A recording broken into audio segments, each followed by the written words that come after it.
Қайырлы күн достар, менің арнама қош келдіңіздер. Бүгін сіздерге балды торттан сан тортын жасап көрсететін боламын. Видеоны соңына дейін көріңіз. Егер де менің видеом ұнаса, лайк басып және менің арнама тіркеліп алуды ұмытпаңыз. Мен өзім бұл тортқа дәл осындай магазиндегі балды қосамын. Бізге керегі осы банкідегі балдың барлығы.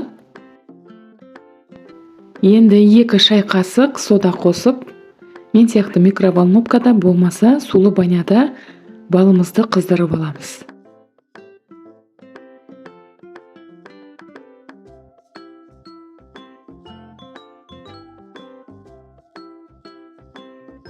Қызып тұрған балға осындай өзімізге қажетті 180 грамм сармайды салып ертеміз. Сармайды жақсылап ертіп аламыз. Сармайы ермей жатса, микроволновкада болмаса сулы баняда кішкене ертіп жібереміз. Балды ыстық күйінде салмаймыз. Енді балымыз суығанша қоржын дайындайтын боламыз. Бізге қажетті заттар 5 жұмыртқа және 160 грамм қант қажет болады. Дәл осы рецепт өзіме қатты ұнайды. Өте оңай, әрі қоржындарда жұмсақ болып шығады. Әрі қолжетімді заттардан жасалады. Енді осылай миксермен жақсылап қанты ерігенше араластырамыз.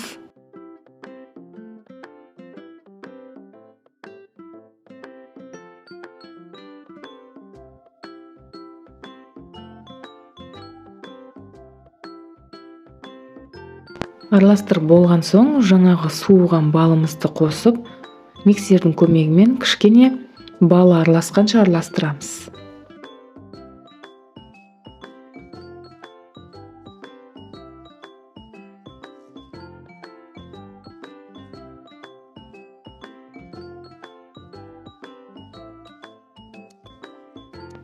Енді ұнымызды саламыз, ұнды міндетті түрде електен өткізіп аламыз. Сонда қоржындарымыз әдемі жұмсақ болып көтерілетін болады.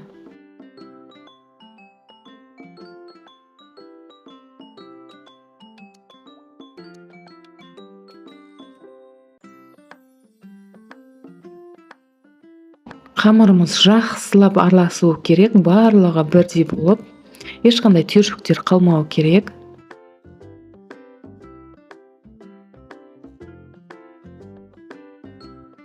Қамырымыз дайын болды. Дәл осындай формада шығады. Қатты сұйық емес, қою емес, орташа болып. Енді өзімізге қажетті санды алып, дәл осылай көрінетін қаламмен сызып аламыз.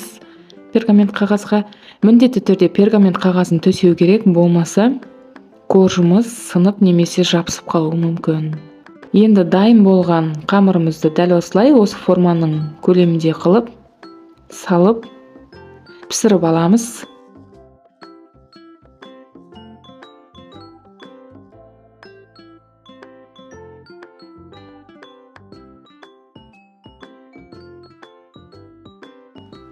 Қоржындар пісіп дайын болғанша кремін дайындаймыз. Мен бұл жерде тек сливки мен сахарный пудра ғана қостым.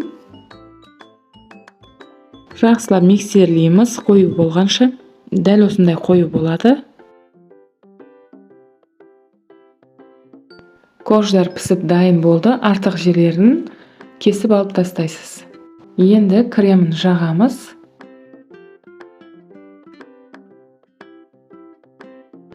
Дәл осылай шарик қойып шығамыз. Егер де енді үйреніп, енді жасайын деп жатсаңыз, дәл осылай шарикті қойсаңыз болады, сонда өзіңізге оңай болады.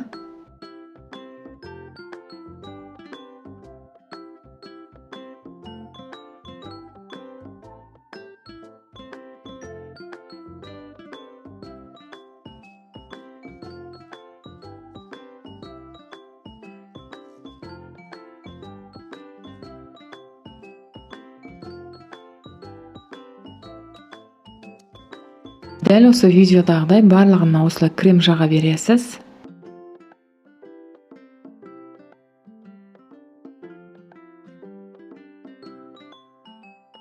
Кремді дәл осылай шарик қоям десеңіз де, болмаса шоколад қойып жіберсеңіз де болады. Өз қалауыңыз. Біздің сан тортымыз дайын болды. Дәл осындай болып шықты. Сізде жасап көріңіз, өте оңай, әрі қарапайым, қолжетімді заттардан жасалады.